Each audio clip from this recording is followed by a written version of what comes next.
ఆరోగ్యం అంటే natural food. Nature మంత్ర ఇప్పుడే మీ ఇంటికి తెచ్చుకోండి.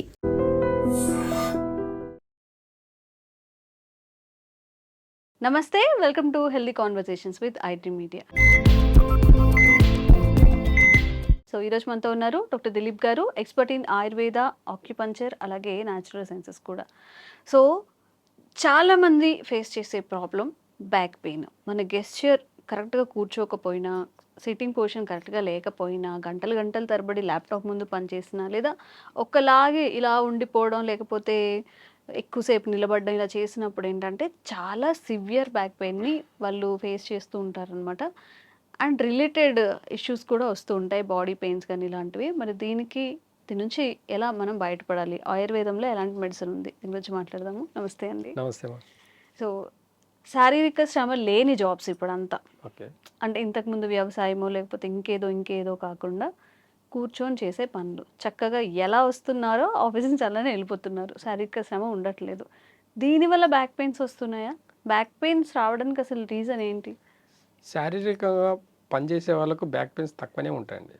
వాళ్ళకి బాడీలో పెయిన్స్ ఉంటాయి, ఫ్లెక్సిబిలిటీ బ్యాక్ పెయిన్ అంటే మీరు అన్నది బ్యాక్ పెయిన్ అంటే స్పైనల్ కార్డ్లో ఎక్కడైనా డిస్క్లో బల్జ్ అయినా కానీ, బోన్ డెన్సిటీలో ఎక్కడైనా కొన్ని లోపాలు ఉండడం వల్ల కానివ్వండి, నర్వస్ సిస్టంలో వీక్నెస్ ఉండడం వల్ల కానివ్వండి, లివర్ అండ్ కిడ్నీ ప్రాబ్లమ్స్ ఉండేవాళ్ళు, ఇలాంటి ప్రాబ్లంలు ఎక్కువ ప్రోటీన్ తింటే కూడా డిస్క్ అంటే బ్యాక్ పెయిన్ వస్తుంది. ఎక్కువ ఓవర్ ప్రోటీన్ తింటే. ఎందుకు ఓవర్ ప్రోటీన్ తింటే బ్యాక్ పెయిన్ వస్తుంది అని అంటే డైజెషన్ అవ్వదు. అన్ని కారణాలు, ప్రతి రోగానికి మెయిన్ డైజెషన్ ప్రాబ్లం. కాబట్టి నేను అలా తిని కూర్చొని హెవీగా డైట్ తిని కూర్చొని పనిచేస్తే అది డైజెషన్ అవ్వక స్పైనల్ కార్డ్ని, లివర్ని, ఫ్యాట్ని డిపాజిట్ చేసుకుంటుంది. ఫ్యాట్ డిపాజిట్ అయితే నర్వస్ సిస్టమ్, బ్లడ్ సర్క్యులేషన్ అంతా స్లో అయిపోతుంది. స్లో అయిపోవడం వల్ల ఏమవుతుంది, బోన్ డెన్సిటీ తగ్గుతుంది.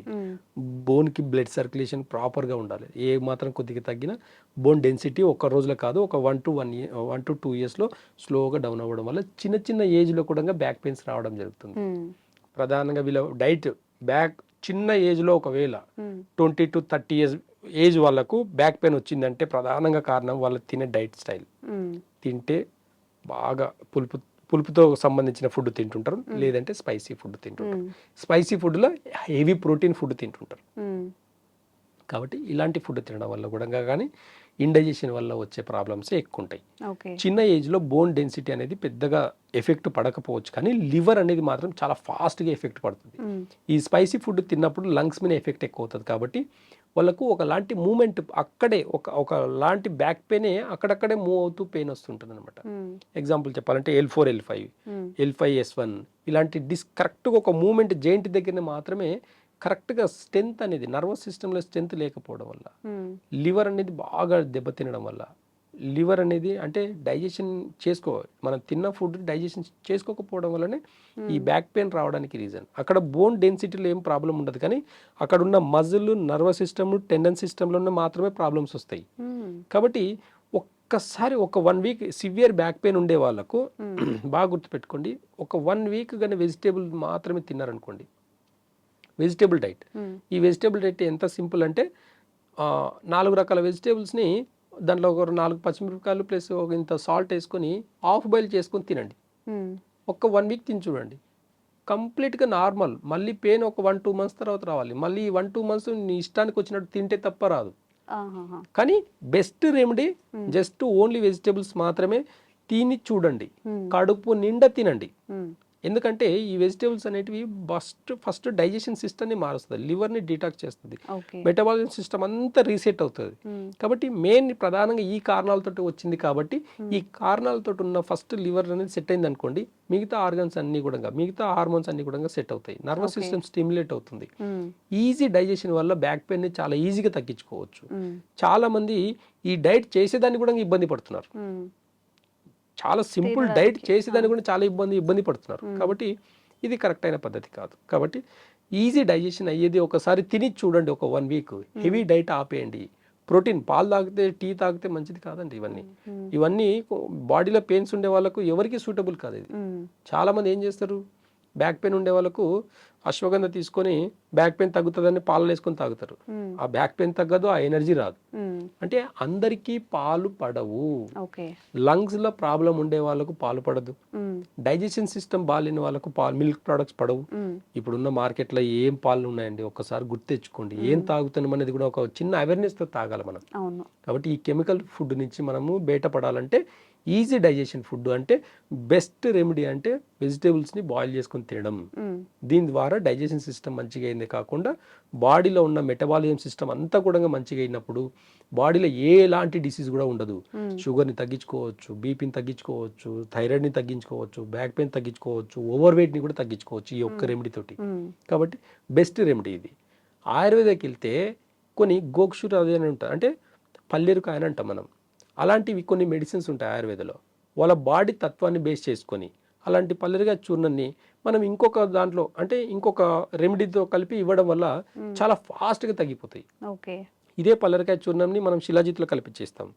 బ్యాక్ పెయిన్ కంప్లీట్గా ఒక 1 month 2 months కోర్స్ వాడితే ఎంత లాంగ్ టర్మ్ రేపు సర్జరీ చేయాల్సిన బ్యాక్ పెయిన్లు కూడా ఒక చిన్న చిన్న రెమెడీస్ తోటి తగ్గిపోతాయి అన్నమాట.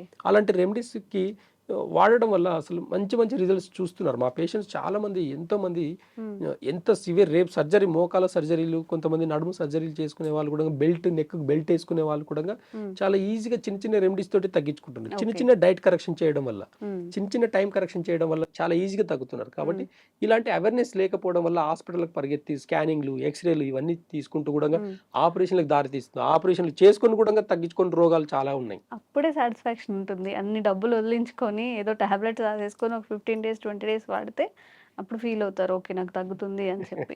మోడిఫికేషన్స్ చేసుకుంటే అబ్బే మన వల్ల కాదండి అంటారు. ఆపరేషన్ ఓపిక ఉంటుందా చేయించుకోవడానికి? అదే ఓపిక కొంచెం ఒక 1 week ఈజీ డైజెషన్ ఫుడ్ తింటే సరిపోయేది. తినేవాళ్ళు చాలా తక్కువ. ఎవరైనా ఒక మెడిసిన్ వేసుకొని మనకు కావాల్సినవి తిందాం అనుకుంటారు, కానీ ఇది కొంచెం కంట్రోల్, ఈ పోర్షన్ కంట్రోల్ చేసుకుందామని ఆలోచించట్లేదు. సో అంటే ఇప్పుడు పెయిన్ వచ్చినప్పుడు దాని నుంచి కొంచెం త్వరగా రిలీఫ్ అవ్వాలి అన్నప్పుడు న్యాచురల్గా ఆయుర్వేదంలో ఎలాంటి మెడిసిన్ ఉంది? అది చెప్పాను కదా, జస్ట్ గోక్షుర అది ఒక పౌడర్ని వాడడం వల్ల కూడా చాలా ఎక్కడైనా దొరుకుతుందా? మెడికల్ స్టోర్స్ ఎక్కడైనా దొరుకుతుంది. Medical stores, Ayurveda medical stores ఎక్కడైనా దొరుకుతుంది. ఇంకా బెస్ట్ రెమెడీ చెప్పాలంటే అరచేతిలోనే ఉంటుంది బ్యాక్ పెయిన్ కి సంబంధించి. కాబట్టి ఇవి కీ పాయింట్స్ లాగా పనిచేస్తాయి. బ్యాక్ పెయిన్ ఉండే వాళ్ళు కరెక్ట్ గా ఈ 2 fingers కి మధ్యలో ఒక రేర్ ఉంటుంది, ఇక్కడ ఒక గుంతలాగా ఉంది చూడండి. ఈ 4 fingers ని కరెక్ట్ గా ఇలా పెట్టేసి ఇలా ఒక 60 times అని చూడండి. ఇన్స్టెంట్ గా విత్ ఇన్ 60 seconds లో తగ్గిపోతుంది. కాబట్టి ఈ చిన్న చిన్న రెమెడీస్ కూడా మనం వాడుకోవడం కూడా బ్యాక్ పెయిన్ ని తగ్గించుకోవచ్చు. ఇక్కడ నుంచి పట్టుకొని ఇక్కడ వరకు స్పైనల్ కార్డ్ ఉంటుంది. కాబట్టి ఈ రెండింటిని కూడా కరెక్ట్ గా ఒక మంచి 4 fingers పెట్టి కొంచెం ప్రెషర్ ఇచ్చి ఇటు హోల్డ్ చేసి ఇటు ప్రెషర్ ఇచ్చేసి ఇట్లా ఒక డీప్ ప్రెషర్ ఒక 60 seconds ఇస్తే 60 seconds లోపల 90% తగ్గిపోతుంది. డైలీ చేసుకోవడం వల్ల అక్కడ ఉండే డిస్క్ ప్రాబ్లం కూడా, డిస్క్ బల్జ్ కూడా సెట్ అవుతుంది స్లోగా అన్నమాట. దీంతో పాటు మనం ఇంకా ఆయుర్వేద మెడిసిన్స్ తీసుకోవడం వల్ల ఏమంటే రూట్ కాస్ నుంచి పర్మనెంట్ గా తగ్గిపోతుంది, మళ్ళీ ఎప్పటికీ రాదు. కాబట్టి మన డైజెషన్ సిస్టమ్ ని మంచిగా పెట్టుకుంటూ కొన్ని చిన్న చిన్న రెమెడీస్ వల్ల కూడా బ్యాక్ పెయిన్ ని తగ్గించుకోవచ్చు.